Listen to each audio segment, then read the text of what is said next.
¿Qué tal? ¿Cómo están? Bienvenidos un día más a Sevilla Obra Maestra, el espacio del patrimonio sevillano en 7 Televisión.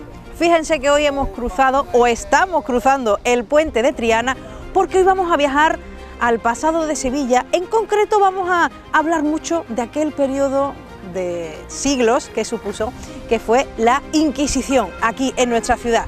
Estamos justo al lado del río, sobre él hemos pasado porque hoy vamos a conocer por dentro lo que fue el Castillo de San Jorge, un punto clave del patrimonio sevillano, y para explicarlo bien nos va a acompañar, que ya nos está esperando dentro, el humanista y divulgador Jesús Pozuelo, así que vamos para allá. Muy buenas, Jesús, ¿qué tal? ¿Cómo estás? Me alegro de verte. Oye, ¿qué espacio tan interesante tenemos en Sevilla como estos restos del Castillo de San Jorge? Pues sí, Ana, estamos en el Castillo de San Jorge, en precisamente el espacio, que es el Museo del Castillo, y estos son los restos que quedan de ese lugar que fue sede del Tribunal del Santo Oficio. Vamos a hablar un poco de la historia, Jesús. ¿De dónde viene? ¿Cuál es el origen del castillo? Pues bueno, el castillo es una fortificación militar que se construye en época almohade. Se construye en el siglo XII, en la segunda mitad, cuando Sevilla se erige como capital del Imperio almohade, y es cuando se inicia la construcción del Puente de Barcas, en el año 1173.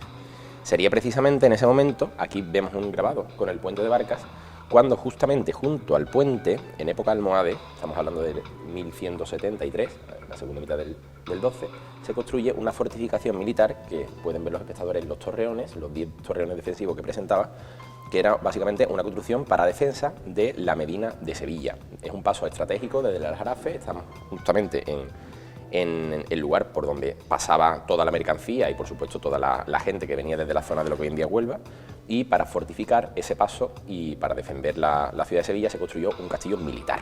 Ajá, o sea, esto era de defensa básicamente, para los soldados. En su origen sí. Vale, ¿y cómo llegó a ser el castillo de la Inquisición?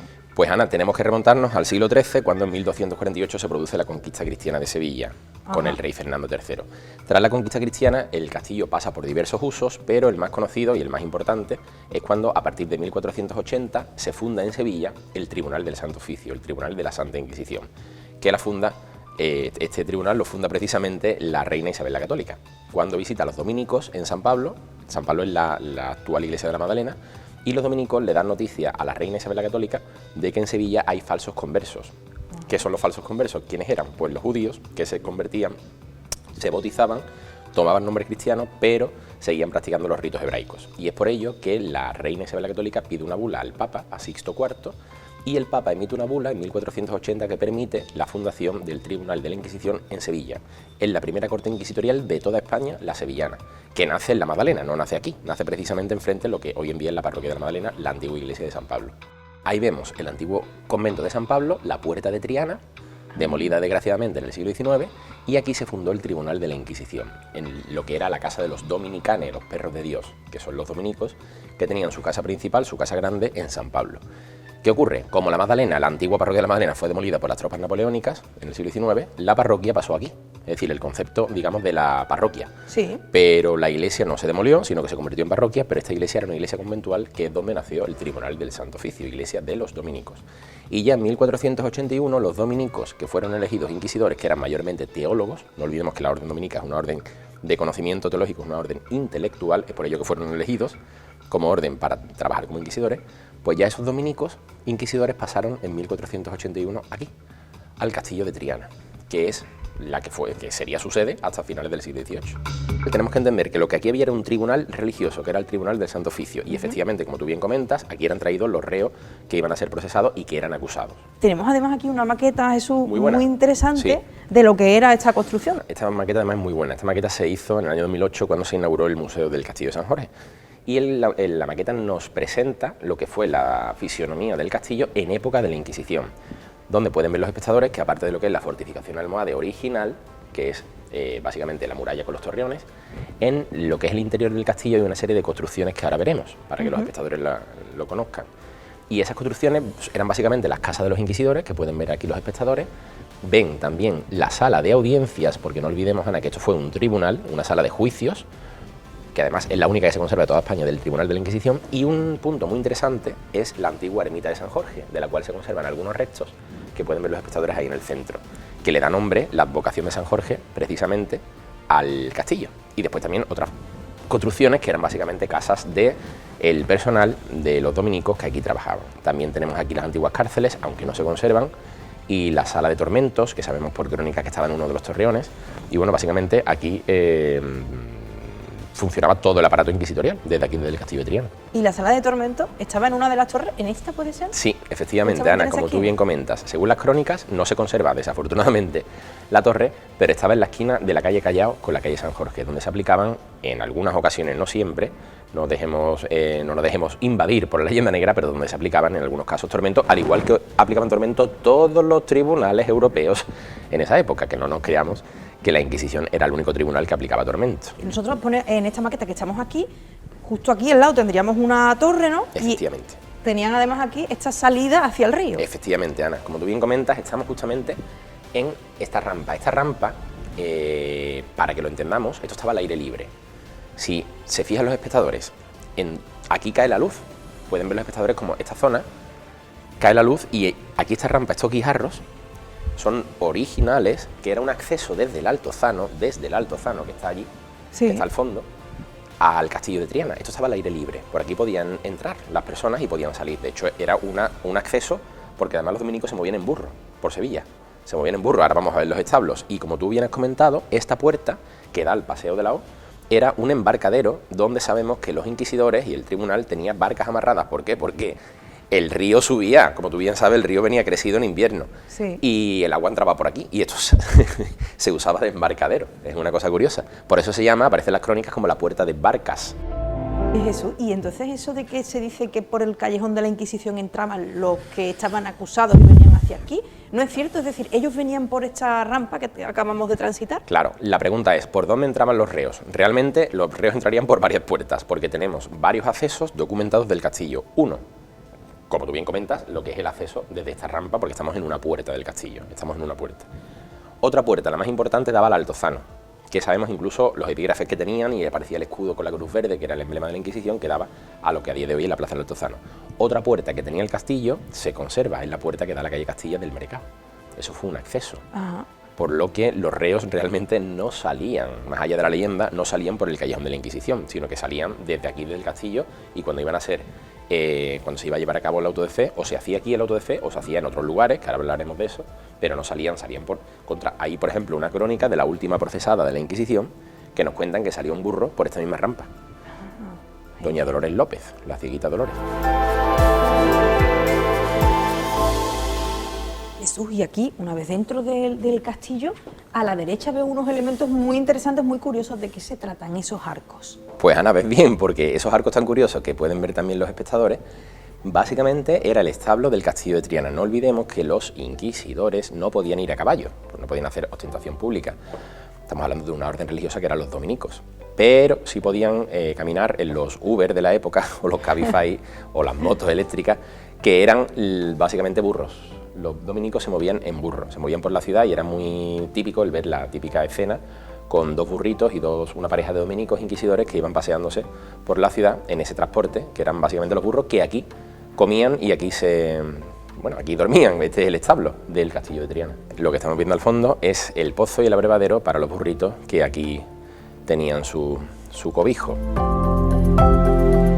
Jesús, estamos ahora mismo en el interior totalmente del castillo. ¿Dónde nos encontramos? ¿Qué tenemos alrededor? Pues Ana, estamos, como tú bien comentas, justamente en el centro de lo que fue el castillo de Triana. Estamos en lo que fue esta ciudadela a cielo abierto, porque donde estamos ahora mismo nos daría el sol, estaríamos al aire libre. Y aquí nos encontramos rodeados de un patrimonio interesantísimo, del cual quedan restos. Y por ejemplo aquí tenemos restos de una iglesia, que es la iglesia de la que se conservan restos más antiguos de Sevilla, que es la ermita de San Jorge, que le da nombre al castillo de San Jorge. Un templo, además, con una tipología muy curiosa, porque este templo fue una iglesia románica. Fue una iglesia construida al estilo de las iglesias leonesas, de las iglesias de Zamora, del norte de España. Justamente sería construida tras la conquista cristiana de Sevilla en 1248, porque en Sevilla, como tú bien sabes, no tenemos románico, pero este ejemplo es un ejemplo de iglesia de tipología románica, una cosa muy curiosa que se conserva aquí en el Museo del Castillo de Triana. Y aquí pueden ver los espectadores estos cantos rodados, que es el suelo original del castillo. Esto, repito, estaba al aire libre, donde estamos ahora mismo. Tenemos arriba el mercado de Triana, y también tenemos algunos restos que ahora podremos comentar, muy interesantes, en relación con el tribunal de la Inquisición. Claro, porque nos estamos acercando a la zona en la que se juzgaba verdaderamente a los reos, ¿no? Efectivamente, Ana. Nos estamos acercando a la sala donde se llevaban a cabo los juicios, las audiencias, por parte del Tribunal del Santo Oficio. Una sala que pueden ver los espectadores que está al fondo y es realmente la única sala de juicios que se conserva de la Inquisición en toda España. Es una sala donde se llevan a cabo esos procesos que la Inquisición, el tribunal, no olvidemos que esto era un tribunal religioso, pero un tribunal de justicia, llevaba a cabo los procesos de los reos que eran acusados y procesados por el tribunal de la Inquisición. O sea, en esta sala, digamos, que tenemos aquí detrás, que ahora ya, bueno, no existe como tal, era donde se producía, ¿no? Entiendo que puedo imaginarme quizás a los reos aquí, el tribunal colocado y también quien pudiera estar la defensa del reo, no entiendo, o el público general, que podía entrar cualquiera. Pues Ana, te imaginas bien, porque realmente así era. Nos imaginamos, los espectadores podían imaginarse aquí el reo colocado en el centro, sillas donde podían venir testigos, incluso amigos y familiares del reo para defenderlo, incluso podía tener sus propios abogados y, como tú bien has comentado, lo que era la justicia, es decir, el fiscal, los inquisidores mayores, los calificadores, que eran los altos teólogos, se colocaban al fondo y ahí se llevaba a cabo todo lo que era el proceso del reo. Incluso podía venir también gente de fuera para presenciar esos juicios que se llevaban a cabo aquí, en la sala de audiencias. Uh-huh. Y una vez se juzgaba a la persona, ¿aquí se llevaban a cabo, o sea, se torturaba a la gente, como se dice, o se le daba algún tipo de castigo, o se quedaban aquí? ¿Qué pasaba con el reo una vez salía de ese juicio? Pues Ana, mira, realmente los procesos sabemos cómo eran porque tenemos crónicas que nos hablan de muchos procesos reales que se llevaron a cabo aquí en el Castillo de Triana. Básicamente, para que los espectadores lo entiendan, vamos a poner un caso, ¿vale? Yo vivo aquí en Triana y a mí me acusa un vecino de tener libros de Lutero, ¿vale? Entonces, los alguaciles de la Inquisición llaman a mi puerta y me traen y me encierran durante un tiempo. Yo ahora, si mi proceso sigue adelante, me van a hacer confesar, lo que se llamaba la clamosa, que era el proceso por el cual el reo podía autoconfesar, pero ¿qué ocurre? Que muchas veces confesaba otras penas, confesaba otras culpas, sí, no de las que se le acusaba. Y después, si básicamente los fiscales lo veían, digamos, y daban para adelante el proceso, pues se llevaba a cabo lo que era la audiencia. Y en esa audiencia tú podías salir absuelto o podías salir sentenciado con una condena, que esas condenas había de diversa índole. Tenemos dos tipos, digamos, de condenas, la reconciliatoria y la relajatoria. La reconciliatoria era básicamente que tú volvías al seno de la Iglesia Católica y, como tú bien has comentado, se te imponía una pena que era un castigo, básicamente, que podía ser de tipo de dinero, pecuniario, podía ser de tipo, ¿qué te digo?, injurioso, en el sentido de que, por ejemplo, te podían aplicar, tú tenías que salir, cada vez que saliese de tu casa, durante 2 años con un San Benito. Y cada vez que ponías un pie en la calle, tenías que ir con un San Benito colgado, que después además se colgaba de la parroquia, para que quedase constancia que tú habías sido, tú y tus hijos iban a saber que tú habías sido, y tus nietos, sentenciados por el Tribunal del Santo Oficio. También tenemos, por ejemplo, penas de cárcel que se daban fuera del recinto del castillo, y también tenemos, por ejemplo, azotes públicos. Eso eran condenas que se llevaban a cabo para gente que volvía al seno de la Iglesia, lo que se llamaba la reconciliación. Y después tenemos el otro tipo que tú has comentado, que era la quema, que realmente la quema era lo que se llamaba la relajación, que esto es muy interesante, el proceso por el cual el tribunal te pasaba al reo, lo pasaba al tribunal civil, y era el tribunal civil el que ejecutaba la mano negra del verdugo, no era de la Inquisición. La Inquisición, los dominicos no podían quemar ni podían matar a nadie, no podían matar. Pero ¿qué ocurría? Que había un proceso burocrático por el cual los reos que eran condenados a muerte pasaban al tribunal de la Audiencia Civil, que tenía su sede en la Plaza de San Francisco, en lo que es la Audiencia Real, lo que fue la Audiencia Real, que actualmente es la Fundación Cajasol. Y era el Tribunal Civil el que llevaba, los alguaciles y los miembros del Tribunal Civil, los que llevaban de la audiencia al reo al quemadero, que ahora veremos dónde se quemaba y cómo se quemaba, que también es un tema interesante. Cuando un reo era sentenciado, ¿qué ocurría después? Pues Ana, básicamente el Tribunal de la Inquisición, cuando llevaba a cabo lo que eran estos procesos, cuando se llevaban a cabo, pues los reos después eran llevados a lo que se llamaba el auto de fe. Vamos a poner, por ejemplo, que estamos en 1624, hace 400 años, ¿vale? Sí. Y estamos en esa Sevilla del siglo XVII, en la que la Inquisición está en activo, en funcionamiento, y vamos a poner que en el año de 1624 ha habido 30 reos procesados por el tribunal que están encerrados aquí en las cárceles del Castillo de Triana. Y vamos a poner que ya estamos en 1625, ¿vale? Y en este mes de enero, en enero o febrero, se va a celebrar un auto de fe por parte del Tribunal del Santo Oficio. Entonces, esos 30 reos que habían sido sentenciados durante ese año anterior son llevados al auto de fe. Era la ceremonia pública por la que la Inquisición hacía públicas, pues se llama auto de fe público. Hacía pública la sentencia de los sentenciados, valga la redundancia, del tribunal. Y eran llevados al lugar donde se llevase a cabo el auto de fe. ¿Y eso dónde solía ser? Muy buena pregunta, Ana. Pues tenemos documentados muchos lugares que fueron escenarios de auto de fe. Uno de ellos, el mismo lugar en el que estamos. Aquí se llevaban a cabo, efectivamente, en esta ciudadela, en esta plaza del castillo, se llevaron a cabo muchos autos de fe documentados por la propia crónica de la ciudad, que se llevaron a cabo aquí. Otros lugares donde se llevaron a cabo autos de fe, por ejemplo, en la iglesia de Santa Ana, en Triana, documentados. Otros lugares, otro lugar, por ejemplo, el convento de San Pablo. La iglesia actual de la Magdalena, la antigua iglesia de San Pablo, fue escenario de muchos autos de fe, porque no olvidemos que era la sede también de la Inquisición, era la sede principal de la Casa de los Dominicos.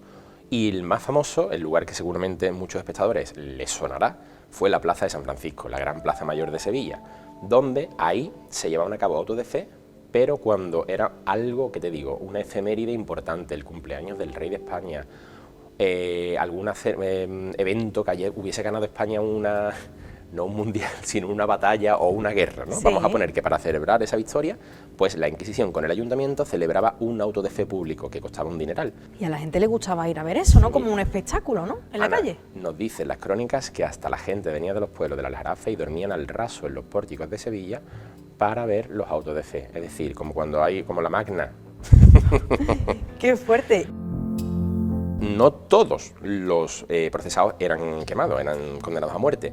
Vamos a poner que si de los 30 reos que son llevados a la Plaza de San Francisco este año, ¿no? Vamos a hacer un auto de fe público, vamos a poner que 2 son condenados a muerte. Cuando terminaban las lecturas de las sentencias públicas en la Plaza de San Francisco, a esos 2 pobres los pasaba la Inquisición a través de un trámite burocrático al Tribunal Civil, es decir, a la Audiencia Real, que tenía su sede en la Plaza de San Francisco, lo que a día de hoy es la Fundación Cajasol.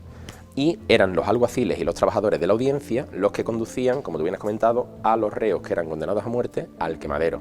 Y otra pregunta que nos podemos hacer es ¿dónde se ubicaba el quemadero de Sevilla? Lo sabemos perfectamente, aparece incluso en el plano de Olavide y aparece no solamente en crónicas, sino incluso en grabados de Sevilla. Estaba exactamente donde se sitúa el pabellón de Portugal de la Exposición Iberoamericana del 29. Estaba en el lugar entre el caballo del Cid Campeador y el pabellón de Portugal.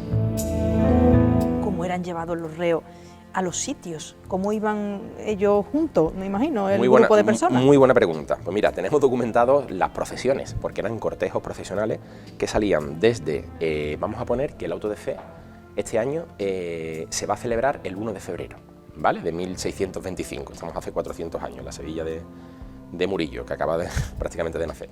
Pues vamos a irnos a esa Sevilla de 1625 y nos vamos a ir al 1 de febrero, por la mañana, ¿vale? Desde por la mañana, la Plaza de San Francisco estaba completamente engalanada. Se colocaba una cruz verde, que era el emblema de la Inquisición, que cuentan las crónicas que velaban religiosas dominicas. Pasaban religiosas toda la noche velando la cruz verde con un velo que se le colocaba por arriba, custodiaban la cruz. Por la mañana del 1 de febrero, si vamos a celebrar el auto de fe en esa fecha, el 1 de febrero, se le quitaba el velo a la cruz y ya llegaban la gente con diferentes órdenes religiosas que participaban del auto de fe. Se sentaban todos en unas plataformas como las gradas, como los bancos de la grada de Semana Santa, se colocaban una arquitectura efímera para que se sentasen los señores de la audiencia, los altos priores de los conventos de Sevilla, los religiosos más importantes, por supuesto el cabildo eclesiástico, canónigos, etcétera, ¿vale? Por supuesto los caballeros 24, que eran los concejales, el asistente mayor, todo el personal del ayuntamiento, del cabildo, etcétera. Y eran, a tu pregunta, eran llevados los reos desde aquí, desde el castillo de Triana, eran llevados en procesión con una cruz, que era la cruz verde, que era como la cruz de guía, y con capirotes y sanbenitos, los reos eran acompañados por miembros de la Inquisición, y eran llevados cruzando el puente de Barcas, cruzaban o por la puerta de Triana o por la puerta del Arenal, dirección, en este caso, a la Plaza de San Francisco. Era como un cortejo procesional. De hecho, los capirotes es un elemento penitencial que viene de la Inquisición y que después adoptaron hermandades como el Silencio o la Iniesta como elemento penitencial.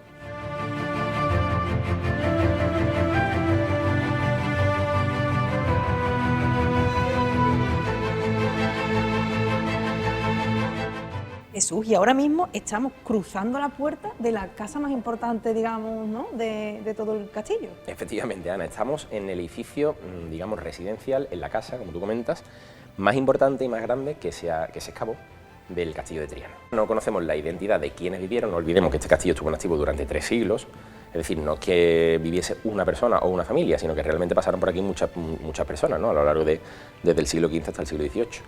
Pero se interpreta que aquí vivirían los personajes más importantes, fiscales, altos inquisidores del tribunal, precisamente por la escala que tiene el edificio, porque es la casa más grande del castillo de la Inquisición. Incluso aquí podemos ver un elemento curioso, que es la cocina. Pueden ver, ¿no? Efectivamente, pueden ver los espectadores esos 3 huecos, que básicamente eran las hornillas donde básicamente se hacía la comida, y todo este complejo que estamos viendo es lo que se le llama la casa del Gran Inquisidor, pero porque al ser un edificio tan grande se interpreta que aquí viviesen, digamos, figuras importantes en relación con el tribunal, es decir, sobre todo altos inquisidores o fiscales, que eran la alta jerarquía de todo el aparato inquisitorial. Ajá. Ahí estamos viendo ese, digamos, apartado más amplio. ¿Eso era el patio, Jesús, de la casa? Efectivamente, Ana. Lo que están viendo los espectadores es el patio central de esta casa, que articulaba y distribuía diferentes estancias, no solamente en la planta baja, sino que este patio tenía una doble galería superior. Es decir, tenemos como un corral de vecinos con 2 galerías, exactamente igual, o una casa sevillana con 2 galerías, pues de esa misma manera se articulaba lo que es este edificio. Tendríamos, pueden ver la base de un pilar, ahí los espectadores, y arriba tendríamos otra galería corrida con pilares de madera, como los corrales de vecinos, donde a su vez se distribuían diferentes habitaciones. Interpretamos que las habitaciones, digamos, de dormitorio estarían arriba. ¿Por qué? Por precisamente la cercanía al río y cómo el río entraba todos los años prácticamente, según las crónicas, en el castillo de Triana, lo que provocaba obviamente unas incomodidades obvias y lógicas, ¿no?, por parte del personal que aquí vivía. Claro, y vimos además ahí, si nos fijamos bien, azulejos, ¿no?, que formaban parte de la casa. Eso es original, ¿no?, de esta casa. Efectivamente, Ana. Lo que están viendo los espectadores y lo que tú muy bien señalas es cerámica de Triana del siglo XVII, que se conserva, que básicamente son los pretiles del pavimento de esta casa que llamamos la Casa del Gran Inquisidor. Es cerámica de Triana, cerámica plana, de ese azul trianero, que es muy típico ese color azul de la Triana del siglo XVII, y es cerámica original del castillo de Triana, de cuando esto funcionó como sede del Tribunal de la Inquisición. Impresionante. Pensamos además en lo... Bueno, ahora estamos viendo como la piedra vista, pero en las paredes sí estarían pintadas de blanco, ¿no? Efectivamente, Ana. Lo que nosotros vemos es ladrillo visto, como tú comentas, pero nosotros, si estuviésemos en el siglo XVII, lo que veríamos es las paredes encaladas, pintadas de blanco, y bueno, básicamente lo que veríamos es como una casa sevillana de los siglos XVI o XVII. E incluso aquí hay un elemento que forma parte de la casa muy curioso, que justamente aquí debajo van a ver los espectadores una escalera que tú te puedes imaginar para qué servía, ¿no, Ana? Pues la verdad es que da un poco de yuyu, te lo confieso, Jesús. ¿Para qué era esta sala que va hacia abajo? Pues mira, Ana, aunque da un poco de yuyu, como tú bien comentas, realmente esta sala esta sala subterránea no era para encerrar a los reos ni darle tortura, sino que se interpreta que sería la bodega, el frigorífico, básicamente, de los inquisidores, donde almacenaban productos como el bacalao, como los chorizos, como el jamón, salazones, el vino, etcétera. Que es en verano, ahora no porque estamos en invierno, pero en la época ya de primavera-verano, si nosotros bajásemos ahí, la diferencia de temperatura es notable. Podemos bajar a incluso 8 o 10 grados de temperatura por la humedad. Y bueno, pues se usaba, antes como no había frigoríficos eléctricos, se usaban frigoríficos naturales, que eran básicamente esos sótanos, ¿no? Esas bodegas. Era la nevera de la casa, ¿no?, del Gran Inquisidor. Qué interesante, la verdad es que muy, muy bonito la historia. Hemos visto también ese tramo de escalera, ¿no?, porque claro, tenemos que entender que arriba estaban las habitaciones, como antes has comentado. Efectivamente, estamos en la planta baja, digamos. Vale. Muchísimas gracias, por poner en valor, porque además es que mucha gente yo creo que no conoce los restos del castillo. Efectivamente, Ana. Gracias por supuesto a vosotros y bueno, es un placer el poder contar y divulgar este patrimonio tan interesante que, como tú bien comentas, no es conocido por la mayoría de los sevillanos, pero es un patrimonio que está aquí debajo del mercado de Triana, que forma parte de la historia de Sevilla y que tiene un valor enorme y que deberían los espectadores, por supuesto, de conocer. Pues ahora estamos justo dentro del mercado de Triana porque queríamos venir a visitar este tapial, esta muralla de los muros que fue del castillo de San Jorge, que se mantiene a día de hoy, muy interesante. Cada vez que pasen por aquí hay que fijarse en estos detalles, tal como nos comentaba Jesús Pozuelo. Y bueno, aquí tenemos esa salida que había del castillo, ese acceso que había del castillo, que por cierto nos ha contado algo muy interesante, incluso peliagudo, esa torre que se encontraba entre tantas torres que tenía el recinto, que se encontraba justamente en la zona de allí al fondo, pues pegado a la calle Callao, que era ese lugar que se encontraba dentro, que parecía que era el de los tormentos, ¿no?, por algún que otro castigo además que se le daba a los reos en esta parte del castillo. Bien, pues con esta imagen de esta antigua tapia del castillo nosotros nos despedimos por hoy. Espero que hayan disfrutado viajando al pasado tal como lo hemos hecho nosotros. Gracias siempre por estar ahí. Nos vemos el próximo jueves en un nuevo capítulo de Sevilla Obra Maestra. Adiós.